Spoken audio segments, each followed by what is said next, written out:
வணக்கம் நண்பா. இப்போ நம்ம பார்த்துட்ருக்க வண்டி வந்து 2021 அபே ஆட்டோ தாங்க. Load auto Ape extra LDX மாடலுங்க. 2021 சிங்கிள் ஓனர்ஷிப்பில் இருக்குது. எஃப்சி பார்த்திங்கன்னா 2 வருஷம் கரண்டாக இருக்குன்னு சொல்கிறாங்க. இன்சூரன்ஸ் வந்து கிடையாதுன்னு சொல்லியிருக்காங்க.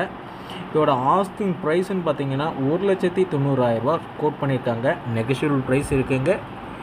எங்கே அப்டேட் பண்ண சொல்லியிருக்காங்கன்னா எஸ்எம்கே குட்டியான ஆட்டோ கன்சல்டிங் ஃபைனான்ஸில் அப்டேட் பண்ண சொல்லியிருக்காங்க. நம்மளோட லொக்கேஷன் எங்கே இருக்குன்னா திருநெல்வேலி ஜங்ஷன் தாங்க, ஸ்ரீபுரம் தாங்க. நீங்கள் கால் பண்ணி கேட்டுக்கலாம். காலையில் 9 மணிலேருந்து மாலையில் 6 மணி வரைக்கும் இருக்குது. இந்த வண்டி வந்து நெகோஷியபிள் பண்ணிக்கலாம். நேரில் வாங்க, செக் பண்ணி எடுத்துகிட்டு போங்க. மறக்காமல் நம்ம சேனலை வந்து சப்ஸ்கிரைப் பண்ணி வச்சுக்கிடுங்க. ஷேர் பண்ணுங்கள், லைக் பண்ணுங்கள், ஃபாலோ பண்ணுங்கள். அடுத்தடுத்த வீடியோஸை போடுறேன். நிறைய நண்பர்கள் கால் பண்ணி கேட்காங்க, நேரில் வர மாட்டேங்காங்க. முடிஞ்ச வரைக்கும் நேரில் வர பாருங்கள். நன்றி, வணக்கம், வாழ்க வளமுடன், ஜெய்ஹிந்த்.